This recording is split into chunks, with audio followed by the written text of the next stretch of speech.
السلام علیکم ورحمۃ اللہ وبرکاتہ۔ آج ہم بات کریں گے کہ اللہ کے رسول صلی اللہ علیہ وسلم کس طریقے سے رکوع کیا کرتے۔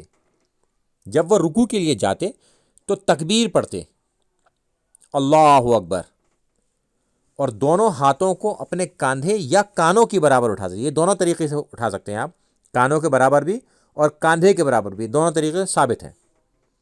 پھر اپنے ہاتھوں سے گھٹنوں کو مضبوطی سے پکڑتے، نہ تو سر ان کا جھکا ہوا ہوتا اور نہ ہی زیادہ اٹھا ہوا ہوتا، سر اور پیٹھ ایک لائن میں ہوتے، سیدھے بالکل،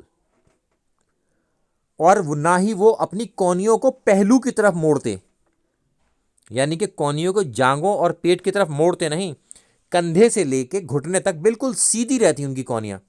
اور جیسے آپ اس طریقے سے رکوع کریں گے تو آپ کی کمر اور سر اپنے آپ ہی سیدھے ہو جائیں گے انشاءاللہ تعالی۔ تو آپ اسی طریقے سے رکوع میں آ جائیں گے جس طریقے سے اللہ کے رسول صلی اللہ علیہ وسلم کرتے تھے۔ اور رکوع کے اندر کئی ساری دعائیں ہیں جو اللہ کے رسول صلی اللہ علیہ وسلم کثرت سے پڑھا کرتے تھے، مگر سب سے زیادہ جو عرف عام میں مشہور ہے، ہم سب پڑھتے ہیں، سبحان ربی العظیم۔ یہ 3 بار